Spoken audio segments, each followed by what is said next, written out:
El justo florecerá como la palmera, crecerá como cedro en el Líbano. El justo florecerá como la palmera, crecerá como cedro en el Líbano. Plantaos en la casa de Jehová, en los atrios de nuestro Dios, en los atrios de nuestro Dios. El justo florecerá, plantaos en la casa de Jehová, en los atrios de nuestro Dios, en los atrios de nuestro Dios. El justo florecerá, el justo florecerá como la palmera, crecerá como cedro en el Líbano. El justo florecerá como la palmera, crecerá como cedro en el Líbano. Plantaos en la casa de Jehová, en los atrios de nuestro Dios, en los atrios de nuestro Dios. El justo florecerá, plantaos en la casa de Jehová, en los atrios de nuestro Dios, en los atrios de nuestro Dios. El justo florecerá. Bueno, después de haber ya encomendadonos al Señor y haber cantado esta alabanza, damos la bienvenida a este programa de Ministerio Enseña con su hermano Leonardo Quintanilla desde el Centro de América de Managua, Nicaragua. Vamos a hablar en esta tarde, hermanos, siempre de asuntos que tienen que ver con la familia. Siempre tratando de llegar un mensaje que acompañe, un mensaje que pueda dar una orientación en nuestra vida familiar. Y en este caso voy a estar hablando acerca de aquellos padres que, a sabiendas del tipo de hijos que tienen, no sé cuántos han conocido padres que encubren, son cómplices de las cosas que hacen sus hijos, son apañadores, como dicen otras personas, de las cosas malas que hacen sus hijos. Y un ejemplo bíblico es el profeta, el sacerdote Elí, que tenía 2 hijos, dice la Biblia, y estos 2 muchachos se portaban muy mal, deshonraban el oficio del sacerdocio y hacían todo lo contrario a lo que ellos tenían permitido y ordenado por Dios como sacerdotes.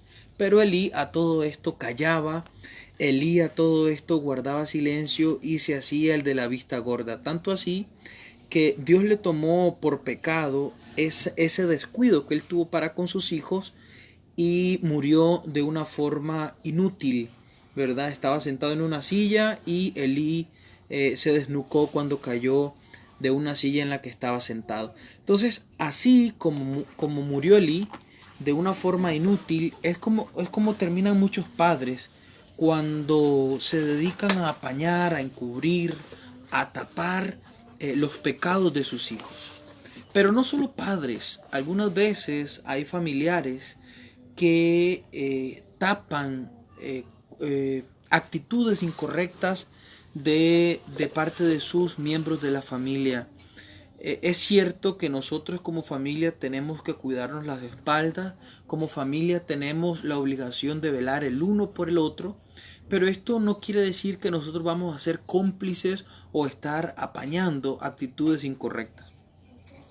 En el Antiguo Testamento, en el libro de los jueces, hay una historia que revoluciona el pensamiento y también que causó una gran revuelta en la época en la que esta historia se llevó a cabo, en la que esta historia fue real en su momento.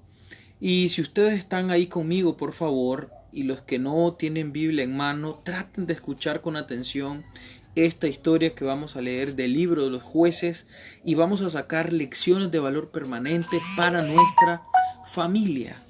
Y quiero que por favor me acompañen al capítulo 19 del libro de los jueces. Es uno de los libros históricos del Antiguo Testamento y nos cuenta una historia, no puedo decir en este momento una historia bonita, sino que nos documenta una historia vergonzosa que queda escrita, que se escribió del pueblo de Israel, en especial de una tribu del pueblo de Israel. Por favor, quiero que vayan conmigo al capítulo 19.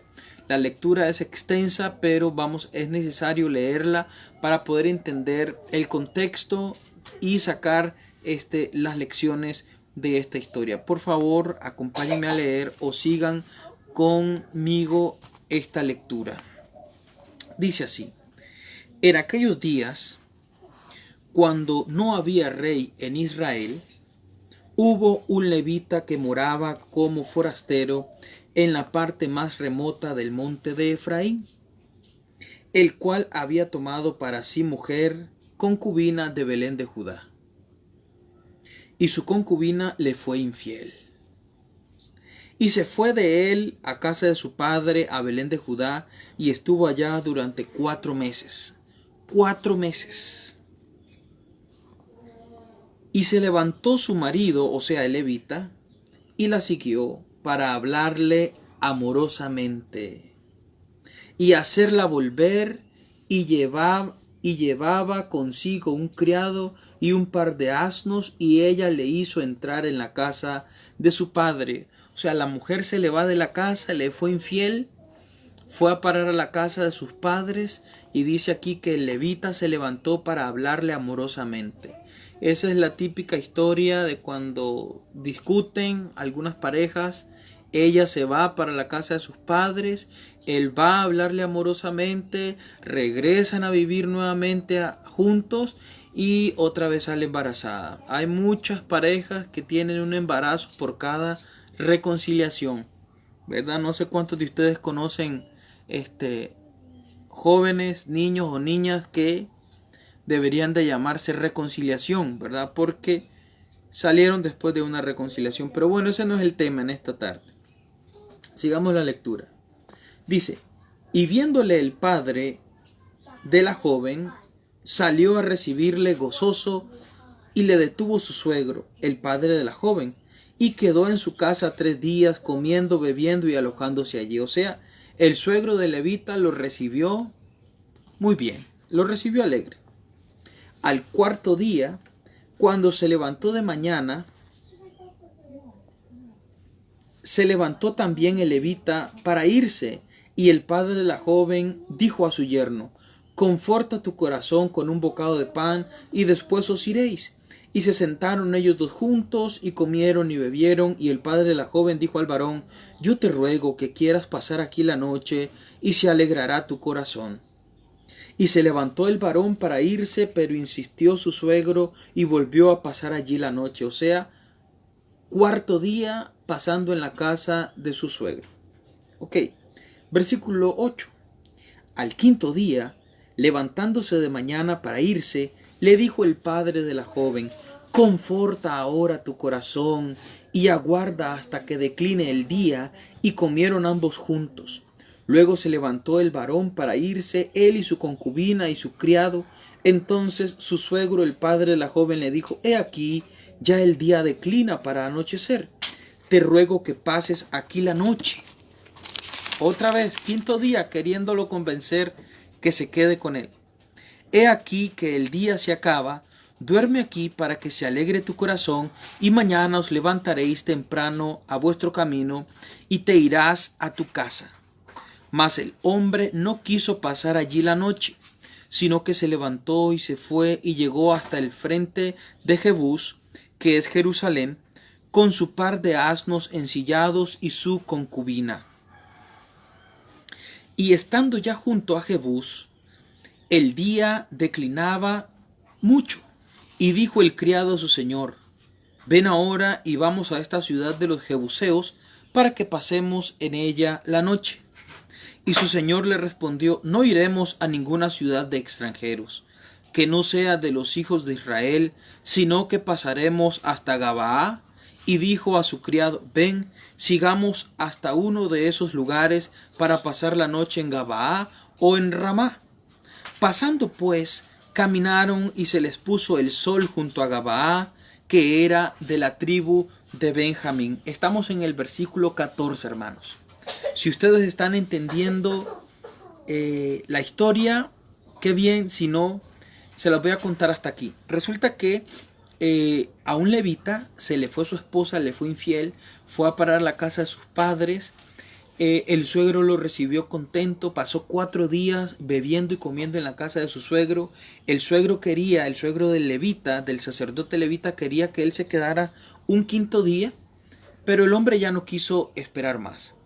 Al 5.º día él salió, era tarde, le agarró la noche, casi la noche, en un lugar que era tierra extranjera, en Jebús, y el criado de levita le dijo: quedémonos aquí en Jebús. El levita le dice: no, yo en tierra extranjera, en tierra de gente extraña, no me quedo. Vamos a pasar hasta Gabaa o hasta Ramá. En cualquiera de esos dos lugares me puedo quedar porque es parte de Israel. Entonces dice que le llegó la noche y llegaron a un lugar que se llama Gabaa, que es de la tribu de Benjamín. Benjamín era el hijo menor de José, ¿verdad? A todo esto, hermanos, queremos llegar a que el levita desconfió de los extranjeros, pero se confió de que sus hermanos israelitas lo iban a tratar bien. Y llegó a un lugar de la tribu de Benjamín, a Gabaa. Sigamos leyendo entonces la historia en el versículo 15 del capítulo 19 del libro de los Jueces. Dice: y se apartaron del camino para entrar a pasar allí la noche en Gabaa, y entrando se sentaron en la plaza de la ciudad, porque no hubo quien los acogiese en casa para pasar la noche. O sea, nadie los quiso recibir en su casa. Y he aquí un hombre viejo que venía de su trabajo del campo al anochecer, el cual era del monte de Efraín, oiga, de Efraín, y moraba como forastero en Gabaa, pero los moradores de aquel lugar eran hijos de Benjamín. O sea, el señor, el anciano, era de Efraín, pero él estaba viviendo ahí en la tierra de Benjamín, en Gabaa. Y alzando el viejo los ojos, vio a aquel caminante en la plaza de la ciudad y le dijo: ¿a dónde vas y de dónde vienes? Y él respondió: pasamos de Belén de Judá a la parte más remota del monte de Efraín, de donde soy. Y había ido a Belén de Judá, mas ahora voy a la casa de Jehová, y no hay quien me reciba en casa. Nosotros tenemos paja y forraje para nuestros asnos, y también tenemos pan y vino para mí, para tu sierva y para el criado que está con tu siervo. No nos hace falta nada, dijo el anciano, ¿verdad? Y el hombre anciano dijo: paz sea contigo, tu necesidad toda queda solamente a mi cargo, con tal que no pases la noche en la plaza. Y los trajo a su casa y dio de comer a sus asnos, y se lavaron los pies, y comieron y bebieron. Pero cuando ambos estaban gozosos, he aquí que los hombres de aquella ciudad, hombres perversos, oiga, rodearon la casa, golpearon la puerta y hablaron al anciano dueño de la casa diciendo: saca al hombre que ha entrado en tu casa para que lo conozcamos. Y salió a ellos el dueño de la casa y les dijo: no, hermanos míos, os ruego que no cometáis este mal, ya que este hombre ha entrado en mi casa, no hagáis esta maldad. He aquí mi hija virgen y la concubina de él, y os la sacaré ahora. Humilladlas y haced con ellas como os parezca, y no os hagáis a este hombre cosa tan infame. O sea, llega a la casa de este anciano, el hombre se queda a dormir allí, el levita se queda con su concubina, o sea, con su mujer, pero las personas de ese lugar, los de la tribu de Benjamín, rodearon la casa, la gente de ahí de Gabaa rodeó la casa, golpearon la puerta y querían al hombre, querían al levita. Dice que querían conocerlo. Conocer quiere decir tener relaciones sexuales. Oiga, estamos hablando de israelitas, estamos hablando de gente que pertenece al pueblo de Dios. Querían tener relaciones sexuales con un hombre. El señor, el anciano de la casa, les dijo: no hagan eso. La homosexualidad siempre ha sido tenida por mala, muy mala, de parte de nuestro Dios. nunca ha sido aceptada, nunca ha sido bien vista. No hay un ejemplo en la Biblia donde se dé pie de aceptación a alguna relación homosexual. El anciano le dijo: aquí está la esposa de él y mi hija virgen, hagan con ellas lo que quieran, pero no le hagan nada a este hombre. Sigamos leyendo la historia y dice así: mas aquellos hombres no le quisieron oír, pero tomando aquel hombre a su concubina, la sacó y entraron a ella. O sea, los hombres siguieron insistiendo, los benjaminitas siguieron insistiendo querer tener al hombre, y el levita lo que hizo fue sacar a su concubina. Lo hastiaron, lo cansaron tanto de tanto insistir, que él sacó a su concubina y dice: y entraron a ella y abusaron de ella toda la noche hasta la mañana, y la dejaron cuando apuntaba el alba. O sea, estos benjaminitas, estos hombres del pueblo de Israel, violaron a la concubina de Levita, violaron a la mujer de Levita. Dice que la abusaron toda la noche hasta el alba. ¿Quién sabe cuántos hombres eran? Pero era más de uno.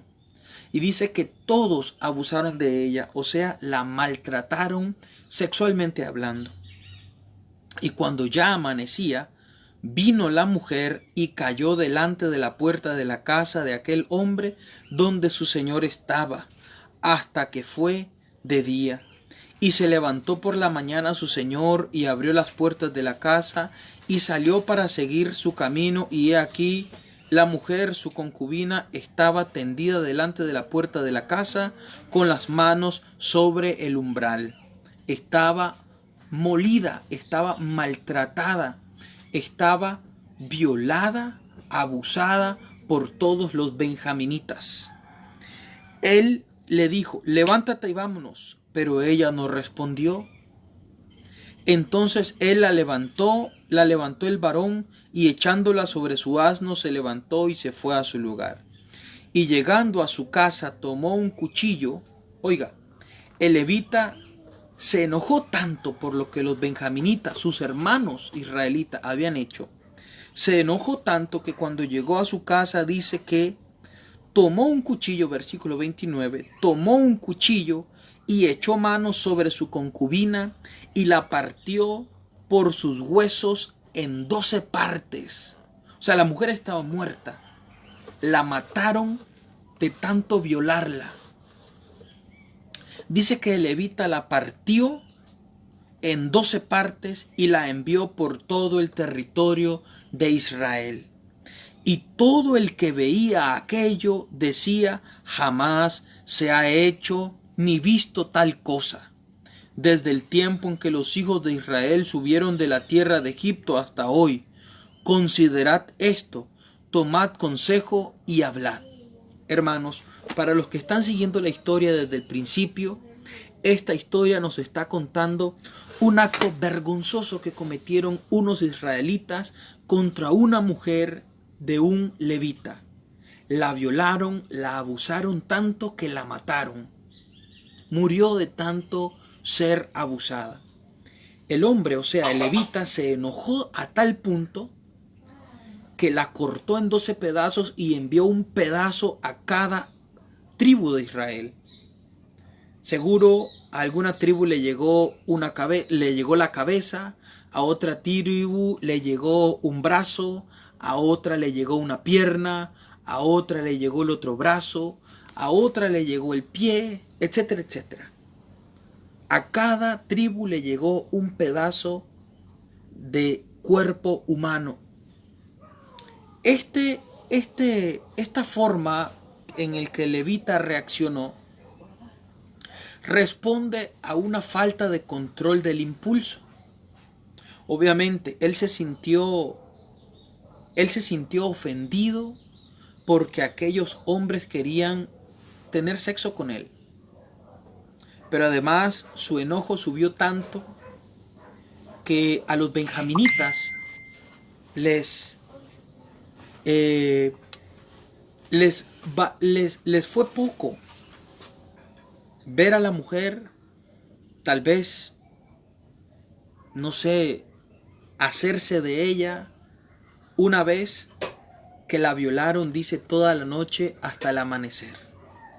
Seguramente esa mujer terminó desgarrada, destruida en sus partes genitales, y eso enojó más a Levita.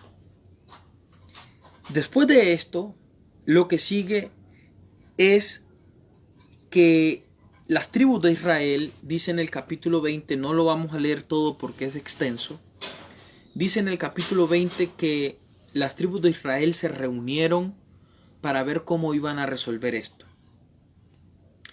Y le preguntaron a Levita qué había pasado, y él contó toda la historia que nosotros ya acabamos de leer. Las tribus de Israel lo que hicieron fue consultar a Jehová qué iban a hacer, qué decisión iban a tomar contra el abuso sexual que los benjaminitas habían tenido contra la esposa, la mujer del levita. Lo que Jehová autorizó es que fueran a la tribu de Benjamín y tomaran a los hombres que habían hecho eso. Dice el capítulo 20. Entonces salieron todos los hijos de Israel y se reunieron la congregación como un solo hombre desde Dan hasta Beerseba y la tierra de Galaad a Jehová en Mizpa. Y los jefes de todo el pueblo de todas las tribus de Israel se hallaron presentes en las reuniones del pueblo de Dios, 400,000 hombres de a pie que sacaban espada. Y los hijos de Benjamín oyeron que los hijos de Israel habían subido a Mizpa y dijeron los hijos de Israel: decid cómo fue esta maldad. Oiga, ¿qué fue lo que preguntaron los líderes de Israel? Le preguntaron a Benjamín: dinos qué fue lo que pasó. Dinos por qué hicieron eso. ¿Por qué? ¿Cómo fue esta maldad? Entonces el varón levita les contó toda la historia. Después de contar toda la historia, en el versículo 13, quiero que pongan mucha atención. Los que están desde el principio van a entender mejor lo que les voy a decir a continuación. En el versículo 13 le dijeron a Benjamín: las tribus de Israel, versículo 12, las tribus de Israel enviaron varones por toda la tribu de Benjamín diciendo: ¿qué maldad es esta que ha sido hecha entre vosotros? ¿Qué maldad es esta? Versículo 13 dice: entregad pues, para los que están llegando, hermanos, estamos leyendo Jueces capítulo 20, versículo 13. Dijeron los líderes de Israel: entregad pues ahora a aquellos hombres perversos que están en Gabaa, para que los matemos y quitemos el mal de Israel. Mas los de Benjamín no quisieron oír la voz de sus hermanos los hijos de Israel, sino que los de Benjamín se juntaron de las ciudades en Gabaa para salir a pelear contra los hijos de Israel. Hermanos, ¿qué fue lo que hicieron los benjaminitas? En vez de denunciar el pecado, en vez de corregir la maldad, en vez de quitar la maldad de su pueblo, de su tribu, de su tierra, de su familia, lo que hicieron fue tapar el pecado de los violadores, tapar el pecado de los que abusaron sexualmente de la mujer de levita. Israel, lo único que quería, las tribus de Israel que se reunieron, lo único que querían era matar, quitar a los que habían cometido la maldad de abuso sexual contra la mujer del levita. A lo que los levitas respondieron: no, a estos no me los toca nadie. Más bien lo que hicieron los benjaminitas fue levantarse en espada, dicen los versículos siguientes, levantarse en espada para pelear contra los hijos de Israel. Eran 400,000 los que se habían juntado de todas las tribus. Versículo 17 dice: y fueron contados los varones de Israel fuera de Benjamín 400,000 que sacaban espada, todos estos hombres de guerra. Luego se levantaron los hijos de Israel y se vieron y subieron a la casa de Dios y consultaron a Dios diciendo: ¿quién subirá de nosotros el primero en la guerra contra los hijos de Benjamín? Y Jehová respondió, Judá será el primero. Ellos le preguntaron a Jehová, ¿podemos pelear contra Benjamín? Porque ellos están encubriendo, están tapando, están solapando a unos violadores, están solapando a unos pecadores, están solapando la sinvergüenzada, están solapando abuso sexual. Y Jehová les dio permiso, le dijo sí, el primero que va a subir a pelear va a ser Judá. Y así poco a poco cada tribu fue subiendo y fue peleando. Versículo 35 del capítulo 20 dice, y derrotó Jehová a Benjamín delante de Israel, y mataron los hijos de Israel aquel día a 25,100 hombres de Benjamín, todos los cuales sacaban espadas. Y vieron los hijos de Benjamín que eran derrotados, y los hijos de Israel cedieron campo a Benjamín porque estaban confiados en las emboscadas que habían puesto detrás de Gabaa.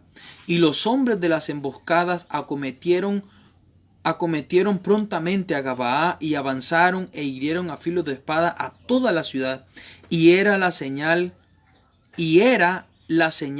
concertada entre los hombres de Israel y las emboscadas que hiciesen subir una gran humareda de la ciudad. Luego pues que los de Israel retrocedieron en la batalla, los de Benjamín comenzaron a herir y a matar a la gente de Israel como 30 hombres, y ya decían, ciertamente ellos han caído delante de nosotros como en la primera batalla. Mas cuando la columna de humo comenzó a subir de la ciudad, los de Benjamín miraron hacia atrás, y he aquí que el humo de la ciudad subía al cielo. Entonces se volvieron los hombres de Israel, y los de Benjamín se llenaron de temor porque vieron que el desastre había venido sobre ellos. Volvieron pronto la espada delante de Israel hacia el camino del desierto, pero la batalla los alcanzó, y los que salían de las ciudades los destruían en medio de ellos. Así cercaron a los de Benjamín, y los acosaron y hollaron desde Menú hasta enfrente de Gabaa, hacia donde nace el sol. Y cayeron de Benjamín 18,000 hombres, todos ellos hombres de guerra. ¿Qué pasó, hermanos, después de esto? Vamos a resumir el final de la historia. En esta ocasión, esta fue una guerra civil entre israelitas.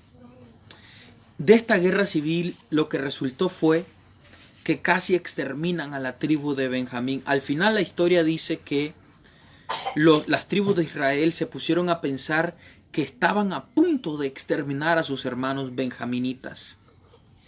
Hermanos, ¿y qué conclusión vamos a sacar nosotros de esto? ¿Será que habrá alguna lección para nosotros hoy en día de lo que pasó con los benjaminitas? ¿Será que alguien está padeciendo el síndrome de los benjaminitas? El síndrome de los benjaminitas se vive en muchas familias, como se los dije al inicio. El síndrome de los benjaminitas se da en aquellas madres que alcahuetean pecado de sus hijos. Eso es penado por Dios. Dios aborrece eso. Hay madres que dejan que sus hijos solteros jóvenes metan 1, 2, 3, las mujeres que quieran a su casa. Y los padres de esos jóvenes se sienten orgullosos porque su hijo es hombre macho, muy macho. Hermanos, dejar que su hijo haga eso es estar permitiendo pecado dentro de su casa, dentro de su familia. Y seguramente cuando alguien le corrige sobre eso, el padre o la madre alcahueta lo que hace es enojarse contra la persona que le está llamando la atención. Llámese predicador, hermano de la iglesia, otro familiar, o incluso un vecino, el típico vecino chismoso. ¿Cuántos conocen a padres y madres que alcahuetean? Y no solo para con sus hijos, para con sus hijas también. Saben que su hija no trabaja, pero que todo el tiempo llega con dinero a casa y da mucho dinero en su casa. y todos sospechan dónde consigue ese dinero. Pero nadie le dice nada porque disfrutan las ganancias deshonestas que lleva su hija a casa. Eso es tener el síndrome de los benjaminitas dentro de nuestros hogares. ¿Y qué de aquellas familias que alcahuetean vicios de sus hijos? Para que vaya a hacerlo a la calle, dicen muchas madres, mejor que lo haga aquí en la casa donde yo lo estoy viendo. Eso es pecado, hermano. Eso es tener el síndrome de los benjaminitas. Eso es penado por Dios. Para verse con su novio en un motel o en otro lugar, mejor que traiga a la novia aquí a la casa y que se acueste con ella aquí en la casa. Eso es tener el síndrome de los benjaminitas. Eso es hacerse como Shakira, ciega, sorda, muda y testaruda. ¿Qué pasa, hermanos? Hay algo que tiene que hacernos reflexionar. Yo no estoy acusando a todos los escuchas ni a todos los que están viendo este programa, pero sí estoy tratando de llamarnos la atención porque algunas veces, queriendo o sin querer, nosotros caemos en el síndrome de los benjaminitas. Tratamos de cubrir al pollito, tratamos de cubrir a nuestra criatura, tratamos de protegerlo al máximo. Antes las familias lo que hacían es que cuando una hija salía embarazada la mandaban fuera de la ciudad, fuera del país, a otro pueblo, para que nadie viera ese embarazo. Después regresaba un niño y se lo metían a la sociedad como primo, como amiguito, como niño adoptado, etcétera, etcétera. Pero tapaban el pecado que se había cometido. Hermano, aunque hay un dicho que dice así, que aunque la mona se vista de seda, mona se queda. Aunque usted trate de tapar su pecado, el pecado sigue siendo pecado. Aunque usted quiera hacer que su hijo o su hija entren en una burbujita, hay padres que fabrican todo el tiempo burbuja donde sus hijos son impunes. Hay padres que fomentan la impunidad para con sus hijos. Hay padres que fomentan el pecado deliberado en sus casas. Muchas veces, ¿por qué se da este síndrome de benjaminitas? Para los que están llegando ahorita, el síndrome de los benjaminitas es encubrir el pecado y enojarse contra quien está haciendo el llamado de atención. ¿Quién sabe cuántos se están enojando conmigo en este momento solo por hablar de este tema? Pero, ¿por qué es que muchos padres caen con el síndrome de los benjaminitas? ¿A qué se debe eso, hermanos? Bueno, la gran mayoría de casos se dan porque son padres que no tienen moral para corregir a sus hijos. Son padres que viven vidas desordenadas, que obviamente lo que sus hijos hacen ni se compara con las groserías, con las maldades, con las inmoralidades que ellos como padres cometen. ¿Qué moral puede tener un padre? ¿Qué llamado de atención le puede hacer un hombre